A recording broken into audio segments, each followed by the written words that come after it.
Name one thing that is crucial to our existence. You can take a moment to think of the answer. Hello and welcome. I am Sadhika Tiwari and you're watching Eco India. How many of you thought of oceans as the answer to my question? Not many, I'm sure.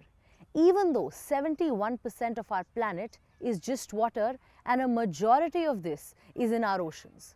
So let's dive into this today and try to understand the importance of oceans, the threats that they face, and the conservation efforts being made.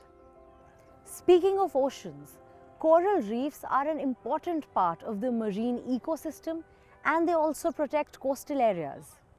But from 2014 to 2017, in what is known as the Global Coral Bleaching Event, unusually warm waters impacted 70% of the coral ecosystem. Rising sea temperatures and global warming continue to be the biggest threat to coral reefs. So let's try and understand what can be done and what is being done to mitigate this. Coral reefs are a stunning natural spectacle and a habitat for countless species. Around 1 billion people worldwide benefit from the fish that live in them or the business they provide, like tourism. The coastal region of Goa is a popular holiday destination and a hotspot for divers. But climate change, pollution and overfishing are taking a toll on this unique biotope.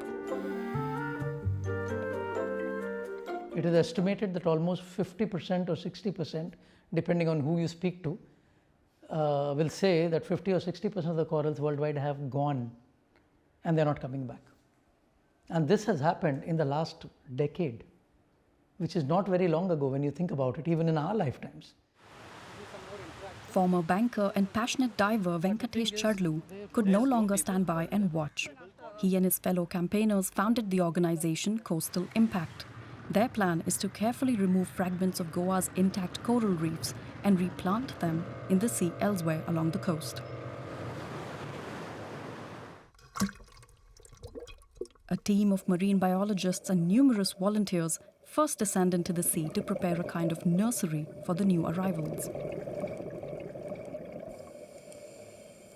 So the transplantation process basically involves fabricating beds like this, tables like this, which are empty. It's just a frame of the table with two rows of tiles, which are 1 foot by 1 foot. So you have 6 tiles on the top row, 6 tiles on the bottom row, and they sit in there, and we cable tie them to keep them secure. Once everything is in place, the future residents can be taken from their original home. So we get it to the site of the transplantation and we lower it into the water, take out the pieces and cut them. So we need to cut corals which could be as thick as this. So we need these kind of shears. These are bone cutters which are used by doctors, etc. So these are very sharp. So you trim those pieces into like 2 to 3 centimeters each. Just 4 small pieces of coral are attached to each tile using a special adhesive, a laborious and costly job. To finance this, Venkatesh decided to get the tourists and locals on board. We just said, let's start the Adopt a Coral program. And it's a 1-year adoption period, where we give them a certificate of adoption, we give them the photograph of the coral fragment, we give them the sizes with a promise that we will give them a fresh photograph at the end of 1 year with the increased sizes. So this is the form. The adoption program is aimed at people like Avantika Mishra. As a passionate surfer, she often spends her days off here. She also loves going for long dives in the sea, so she's witnessed the changes firsthand. In 5-6 years of diving myself, I've seen the decline of the color of the coral, for example. And that hurts. And someone who's close to the water sports personally, that's my community. That's the people you be with. It's nice to be able to do something, even if it's just a little bit. The coral rescuers need every rupee. And money isn't the only issue. Their work is a constant battle. Because just like the mother reef, the small coral fragments are also exposed to the harsh environment, which causes many problems, according to marine biologist Aaron Savio Lobo. you have one which is overarching climate change, wherein ocean temperatures are sort of heating up, temperatures are rising. It's also the stressors that happen at a local level, pollution from effluents that run off. If you think of Grand Island, there are all kinds of pollution. You know, there is sediment that comes in. There's a port very close, very nearby. There's sediment from the rivers. But then there is also other forms of pollution that are increasing over time. Plastic pollution. Even apparently the sunscreen that you wear on your body can negatively impact the reef. There are also fewer fish in the reefs to keep the corals free of weeds, because the fish are likewise affected by the environmental conditions. And the fishers take much of what remains, like here on Bania Beach. Now the coral farming is causing additional problems for the fishing community. Then people tell us not to put our nets around the island. But it's the only fish we can catch. It's how we get by. This is the situation we find ourselves in. The problem is that fishers further damage the reefs with their anchors. We are trying to develop a lot of initiatives with them, in the sense that because they are one of the primary stakeholders, we want to get more involved with them. And they need to understand and realize that what we are doing is for their benefit. So we will need definitely all their support. The government is planning a marine reserve here, but it's faced opposition from the fishing community. Now Venkatesh is running educational programs to teach fishers about the importance of a balanced marine ecosystem. Instead of anchors, they now use buoys for mooring at sea. We understand that the coral will attract small fish, which will attract the big fish, which we can catch. If you ask us to keep our distance, we are okay with that. Venkatesh will next use the coral tiles to build artificial reefs that provide a refuge for fish. So it's an octagon, and we have praying for a five line. So we have made it like a wave shape, so that there is enough place on all sides. It is empty, it's open space where fish can go in and literally make a home. And if they're in danger, for example, they would go inside that structure. To date, Venkatesh and his team have replanted more than 500 pieces of coral. The first 5 artificial reefs were placed in the sea a few days ago, with more to come. It's a painstaking task, considering how large the ocean is and how much of the world's corals are destroyed. Avantika is realistic about the challenge, but she believes the adoption project will do more than just raise money. Because I think it's really cool. It's a really cool way to create impact, because when you make people feel like they own something and when they lose it, it hurts that much more. A hurt being felt sorely today across the world. Over the past 3 decades, the Earth has already lost about half of its shallow water corals. One of the biggest things that trees do for us is suck carbon dioxide. But most of us probably already know that. What if I told you that there is something else that does the same thing but better? Oceans can suck up to 25 to 30% of the total global CO2 emissions. So is there a way that us puny humans can get the mighty ocean to consume more carbon dioxide in our pursuit to combat global warming? In 2021, humans released over 30 gigatons of CO2 into the atmosphere. That number is hard to picture, but it's almost 50% more than it was at the start of the Industrial Revolution. The science is clear. We need to get this number down and remove carbon from our atmosphere. Plants, especially trees, are very good at this. That's why everybody loves planting them.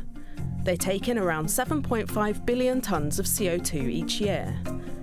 But the ocean does it even better. It can store 20 times the amount of CO2 than plants and soil. The problem is that the ocean is having to take up more and more of it, which throws everything off balance. Not to mention, all that CO2 makes the oceans more acidic and a harder place for living organisms to survive in. That's why people are looking into how to reduce the CO2 in the water, and by doing that, making the ocean absorb more CO2 from the atmosphere. One of the most effective ways to do that is storing it as blue carbon.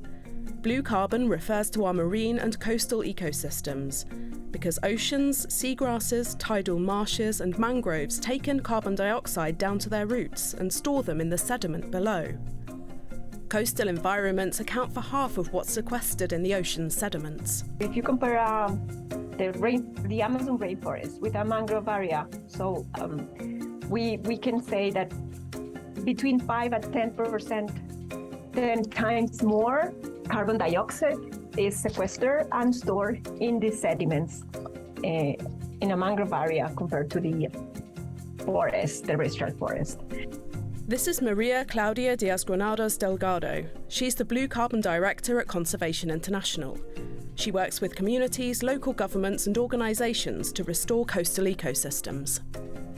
The problem is we have very little amount of these ecosystems in the world, basically, because they have been destroyed. That is a result of the coastal development, for example, or fishing industry as well.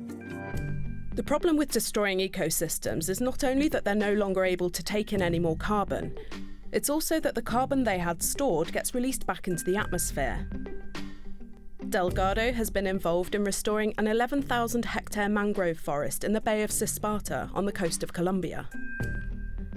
There, communities play an active role in maintaining the forest. Valuable fish species have returned, and ecotourism is providing a means of living. Community members take soil samples to measure how much carbon is being stored, in the sediment, the roots and foliage too.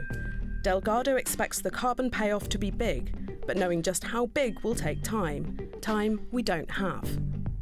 The problem with natural systems is while they're incredibly efficient on sort of an energy, on a per unit of energy basis, they're incredibly slow. This is Gaurav Sant. He's a professor of sustainability at UCLA's Samueli School of Engineering. He's working on speeding things up. And since time is not on our side, effectively you have to rely on engineering for the simple reason that what engineering is good at is taking things that often happen in nature, so to speak, but speeding them up incredibly. His idea is to remove the carbon dioxide that's currently in seawater and turn it into the same stuff seashells are made out of to store the CO2. He says this can be done with a device he's developing called a flow reactor.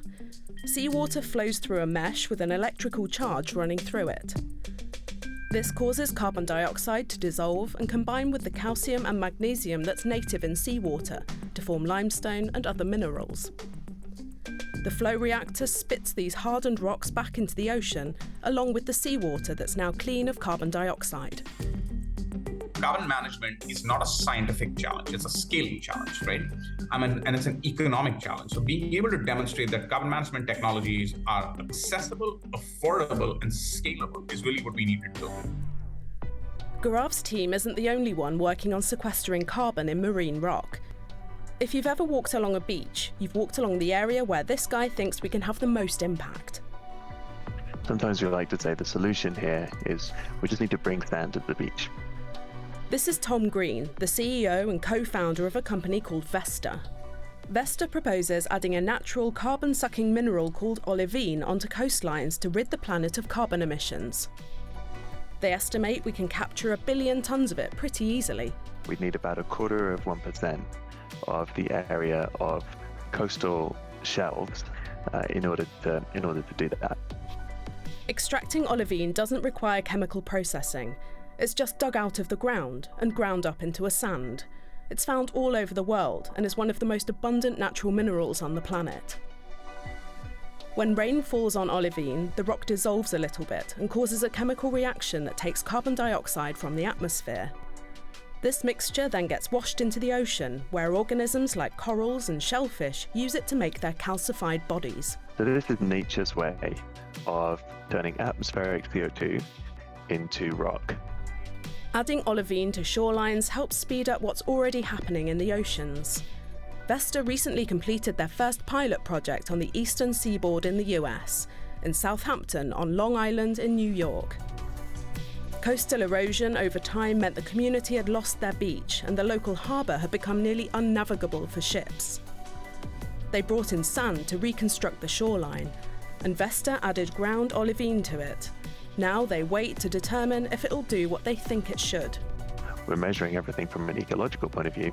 And then, of course, we're measuring carbon removal as well. It's very, very early days, so we don't have any results to report yet. But I can say that we are seeing changes in the seawater that are in line with our expectations. The fact that olivine is so readily available is part of what makes this a scalable solution too. Simplicity is important to achieve meaningful scale. And again, these are processes that do not rely on exotic chemistry, they do not rely on exotic materials. But olivine sand dumping and flow reactors are still in the experimental phase. They promise big gains, but rolling them out to make the impact we need will take time and lots of money. If they don't work as hoped, we'll be right back where we started, but with even more carbon in the atmosphere. By no means is there a silver bullet, and so we have to rely on a portfolio of solutions. Olivine dumping, flow reactors and coastal restoration can help tackle our carbon emissions problem, but they can only do so much. Experts agree we need to develop all these ideas and cut emissions. Do you know what is a lagoon? And no, I don't mean the blue drink at a bar. A lagoon is a shallow body of water separated from a larger body of water through a natural barrier. And these lagoons are very important for the lives and livelihoods of those who live around them. In Albania, there are several such lagoons separated by the Adriatic Sea. But the problem is, global warming is making the land between them disappear. Albania's lagoons in the north of the country seem like paradise. Damush Tsesja comes here to work. He's been a fisherman for 40 years in Kunevine, but the fish population has started to decline, he says. Since the moment this crab entered the lagoon, there have been fewer fish, fewer eels. From one year to the next, we catch less. This lagoon was amazing in the past. You could catch thousands of kilos of fish of all kinds. Only this small strip of land separates the Adriatic Sea from the lagoon. The sea level is rising, allowing more blue crabs to enter the lagoon. They are replacing the natural fish population, Yakcini says. He's an environmentalist in the region and observes biodiversity. Over there is the Adriatic Sea, and this is the lagoon. The land in between the two is shrinking, he says, due to climate change. We have more maritime storms, erosion, high temperatures, floods. All of this has been affecting the lagoon. The sea will swallow more than the lagoon, Yakcini says, if there is no governmental intervention. Albania's coast also will keep shrinking. An estimated 1/3 of the country's coastline is already affected by erosion. This bunker was built during the communist era, 4 decades ago. Back then, it used to be at least 40 meters away from the seashore. Many of these bunkers are already underwater. Others are close to being immersed by the sea. And there is less beach for tourists to enjoy as the sea advances inland. Last year we had more umbrellas. This year we have 1 row less. Who knows what happens next year? Maybe we will lose another row. New hotels are also being built. Locals fear the construction will speed up erosion. Fatio Nocca is concerned this restaurant, built by his father in the late 1990s, will disappear into the sea. The landscape here used to be different. Dense woodland, pine trees, as this private footage dating back to 2005 shows.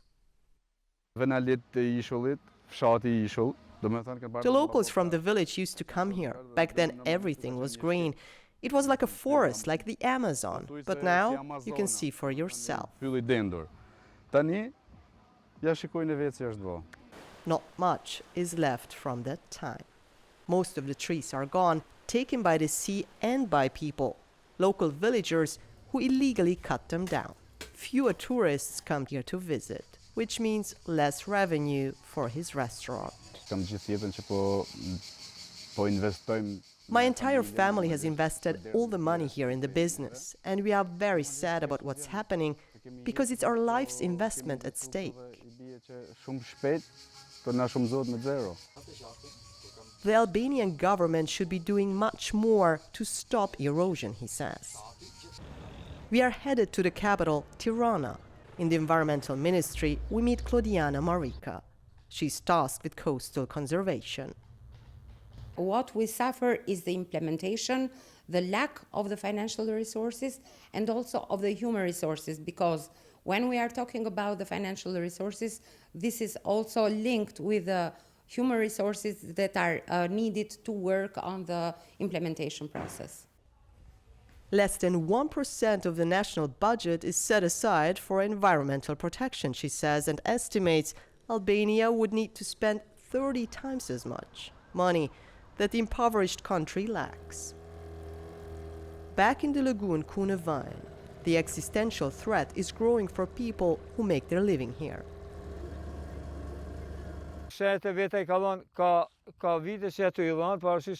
This lagoon already gave first signs years ago, but we did not take it seriously that everything here is coming to an end.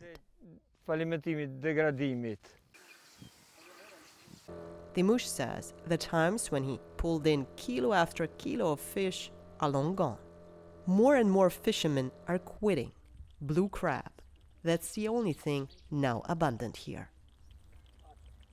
We all know that a house does not necessarily need bricks or cement to be constructed. I mean, we have all dreamt of living in a tree house or an igloo or maybe even a caravan. But have you ever imagined a house that's built out of a shipping container? Well, if there are millions of shipping containers across the globe, then imagine how amazing would it be if they could be converted into houses. A lady in Chennai has recognized this. Believe it or not, this was once a shipping container. Now, converted and refurbished, it's ready for its future occupant. For more than 15 years. Vanmati and her company have turned cargo scrap into homes and office space. They started out small. In the beginning, we just did repair work sitting under a tree. We had a welding and cutting machine. There was me, my husband, and a welder. Then we refurbished half a container for our own use. After adding lights and a fan, we got the idea to start a business, making living spaces with these containers. Vanmati sources decommissioned shipping containers in the ports of Chennai and Toothukudi. Her team repairs any damage and applies a protective coating to prevent rust. The containers are then refurbished according to her customers' wishes. People come to order their container like they're going on a family picnic. Early on, it was the men who made all the decisions, but nowadays it's the women in the family, the mother, daughter, mother-in-law, who make the design decisions. They choose the colors, interior features, window, tables, everything. It takes about 20 days to transform a defunct shipping container into a home. One like this, with a fitted kitchen and bathroom, windows and electrics, costs 3 lakh, less than 3,300 euros. There are also environmental advantages over a concrete house. The production of 1 kilo of cement emits 1 kilo of carbon dioxide. So a concrete house that uses iron rods and cement generates enormous amount of carbon dioxide. And the cost of construction is increasing day by day, to the point that most lower and the middle income earners find it hard to afford conventional homes. Affordable residential homes aren't all the containers can be turned into. They are also appealing to business owners. I wanted to start my own cafe, but in my style. I wanted it to be unique. So I chose this container setup. The advantages are that we can move it anywhere. It attracts customers and it's easy to operate. Because there is no engineering work and the container is compact and budget friendly. Vanmati has built more than 300 container houses, most equipped with air conditioning, but no insulation. She soon hopes to construct hospitals and shopping malls. There is certainly no shortage of containers. What a unique, ingenious solution. I'd love to live in a house like this. Would you too? Do let me know how you liked today's episode. You can email us or reach out to me directly on my social media. I will see you next week. Until then, take care. Goodbye. Namaskar.